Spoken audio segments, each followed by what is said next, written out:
Petugas kepolisian unit Reskrim Polsek Tanjung Batu Ogan Ilir berhasil mengamankan residivis kasus pencurian. Tersangka ditangkap saat berada di tempat kediamannya di Ulak Segelung, Indralaya, Ogan Ilir.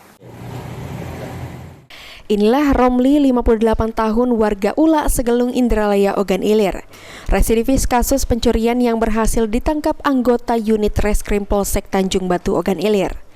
Dari tersangka, petugas berhasil mengamankan barang bukti berupa 3 unit motor metik yang dicuri oleh tersangka. Dalam aksinya, tersangka bersama rekannya yang saat ini masih dalam pengejaran polisi, setelah mengambil barang-barang berharga di rumah korbannya, tersangka bahkan sempat makan dan minum di dalam rumah korban.